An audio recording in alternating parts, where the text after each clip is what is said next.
Who do the Canucks need more from in their series against the Oilers, and can the Bruins and or Hurricanes force a Game 7? Hey everyone, welcome into Off the Post. Rob Wong joined alongside by Toronto Sun Sports columnist Steve Simmons, Canucks reporter for the Vancouver Sun and the Province, Patrick Johnston, and Postmedia hockey columnist Bruce Garrioch. And guys, what an ending to game number 4 between the Canucks and Oilers, as Edmonton has evened up the series at 2s. And after the game, Patrick, Canucks head coach Rick Tocchet said that his team needs 5 or 6 guys to get going. I don't know if we have time for you to name all 5 or 6, but who is at the top of the list when Tocchet is referring to those players? Well, that pretty easy one there. It's Elias Pettersson, and Elias Pettersson. The Canucks, well, I mean, in theory, number one center has not had a good month. He's not had a good several months. This goes back almost to the All-Star game. A player who was the third star of the month in January and then struggled, signed a contract, looked like maybe he was about to find his way, and here we are wondering what the heck's going wrong. He's certainly not taking over any shifts. He's getting shots here and there. He did have a big face-off win on the tying goal, but just the overall package is not that. And I have to say, the contrast is so stark. You look across at the Edmonton Oilers, guy like Leon Draisaitl, who we think is dealing with a back problem, and just the monster he is still nonetheless, despite all the adversity. He is just helping lead his team to where they need to be.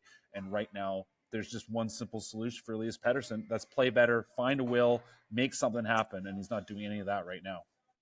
You know, it's funny how playoffs go, because one day we're talking about how the 4 lines of the Canucks are beating up on the 4 lines of the Oilers. And then Evan Bouchard scores in the final minute of the game. And now we're talking about how Elias Pettersson and the Canucks have been called out by their coach, and that they're not coming up with enough. And that's the day, and why there's never any momentum in the Stanley Cup playoffs. Because one day, what you think is the story or what you think is happening in the series, the absolute opposite is happening a day later. And when we looked at this series and saw that the Oilers were basically 1 line and 3 lines that were not doing anything, and now we're looking at the Canucks and saying, well, how come their whole roster is not doing something? You know, every night it's something different. And I'm not going to put this solely on Pettersson, but I'm going back to what I think the Canucks have to do, and they had to do it last night and didn't. Is they had to make it difficult for Picard in goal for the Oilers. And they didn't. They made it really easy for a guy making his first playoff start in about 150 years. And they didn't. They shouldn't have. With all the talent they have and all the depth they have, they should have made it hard for this guy. And they failed to do so last night. And I'm sure Tocchet was fit to be tied, not just about one guy, but about a whole bunch of guys that didn't do it. Well, and that's where it's at, right? As media, we always think there are momentum swings, because as soon as the team wins a playoff game, we think they've got the upper hand.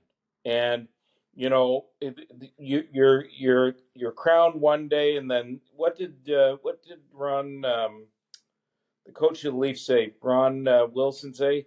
You guys build up a statue and then you piss all over it. Well, that's what's happening right now. The Canucks were the statue 2 days ago. Now we're pissing all over them. And I think that's what they can't get. That's what can't happen here, guys. Is they can't get caught up in the noise around them. I really thought when I listened to Tocchet last night that he was out coaching himself.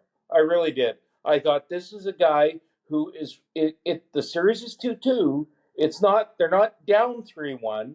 I think that to call out your players after a game like that, you know, you battled back and you lost 3-2 in the last minute of the game. You couldn't get it to overtime. I didn't think their goaltender was great. I didn't think Shilosh was at his best. I just think that Tocchet has gone there, and I think it was a bad idea. I really do. To quote Joe Torre from another sport, playoff momentum is tomorrow's starting pitcher.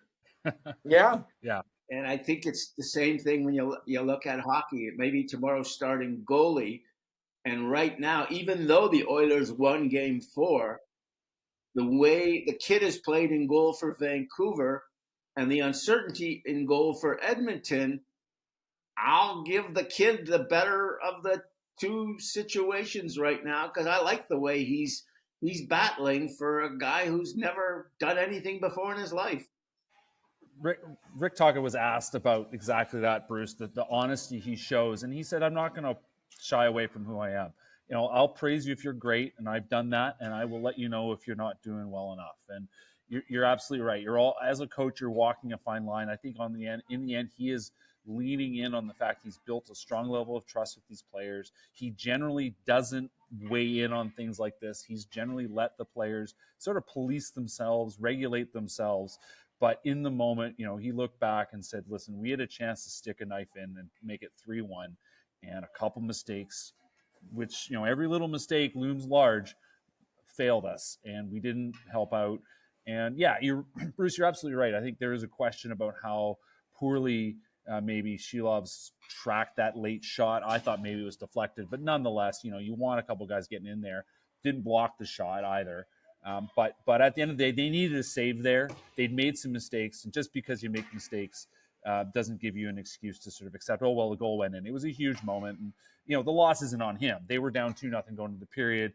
They did battle back, but they had 2 periods worth of not a whole lot to talk about. And I think that, more than anything, is what is concerning Tocchet. And I think these players know, standing on their own, that that's something that they just can't let happen again if they're going to have any chance of winning this series. Meanwhile, the Hurricanes and Bruins both still alive after Game 5 victories. Steve, both of these teams have been digging themselves out of a hole. Which team do you think has the better shot at pushing their series to the limit? I'm going to say Hurricanes because they haven't played a bad game in the playoffs. They have been a very good game in every game of this series. And despite that they're trailing 3-2 or we're trailing 3-0, is just a credit to A, how good the Rangers are, and B, how they, haven't gotten great goaltending at times in the series. The Bruins are relying solely on their goalie. I mean, it's Swayman. I mean, if you're voting Conn Smythe, never mind that they're going to be eliminated. If you're voting Conn Smythe for 2 rounds of the playoffs, it's hard not to have him as your MVP. He's just been sensational in goal for Boston. You really have to work, and you really have to accomplish something to score on him. And you've got to go side to side on him. You have to do that. Otherwise, you're not going to score. And so I don't think Boston, kind of going on fumes without Marchand and, with the goalie being exceptional, I don't see that as a way of, sort of stretching the series out, even though I don't think Florida's played as well as I thought they would. But Carolina, to me, my God, they shouldn't have been trailing in this series at all. That's how good they've been. Well, and Steve, you could essentially say they were trailing because of Shesterkin. And Shesterkin is, because we sat here and praised Shesterkin the other day, and Shesterkin has come down to earth a little bit. And, I'm with you. I think that the Carolina Hurricanes have a better chance of coming back than the Boston Bruins, simply. And I think there's one key factor here. I think it's coaching. And I know I'm going on about coaches a lot today, but I really think that when I watched that act going on behind the Boston bench last night, I thought this is a guy losing his composure. And, I look, I think Jim Montgomery is not handling this situation well right now. I thought he's either throwing in the towel or something. Like, I don't get any sense, Patrick, that the Boston Bruins are coming back from their deficit. I do get the sense that the Carolina Hurricanes certainly can. It's a big, obviously, task for the Hurricanes and no margin for error, but I've always been fascinated by that team, and maybe this is the year. We'll see how that goes. The Bruins came through here. Obviously, the Bruins came through here in February, and we had seen them just completely wipe the floor with the Canucks 2 weeks before on a road trip. But then when they were here, you're kind of watching them. You're like, how is this team doing as well as they're doing? They don't, their stars are still stars, but they're getting old. There's not a lot of depth up front. It's a good team, but it's not a great team. And I really think they have come up against the wall playing this very deep, very talented, very well coached Florida Panthers team. I absolutely agree with you with the idea that it is pretty clear which team could come back, and I don't think it's the Boston Bruins. I'm going to go back to the John Cooper Tampa Bay championship teams. And they had that third line with Yanni Gourde and Barclay Goodrow and Blake Coleman. And they could put those guys out for 16, 17 minutes a game. Not only would they not get scored on, but they produce some offense. And I look at the Carolina Hurricanes, and I look at the depth they have on all their lines, and I look at the 6 defensemen that I don't think anybody's got 6 defensemen. Maybe Vegas when they're healthy, but not anybody's got 6 defensemen that compare to theirs. There's just so much depth on that roster that you would hope they would get rewarded for that depth. And as Bruce points out, sometimes when that Russian's in goal for the Rangers, you got to work like heck to score on him, and that makes it harder. But boy, is that ever a well-constructed hockey club. Very well said. It's been a great second round so far with a lot of good action, and we'll see if we do ultimately get some Game 7s. But as always, leave your thoughts in the comments section below. For Steve Simmons, Patrick Johnston, and Bruce Garrioch, I'm Rob Wong. Thanks for watching, and we'll talk to you next time.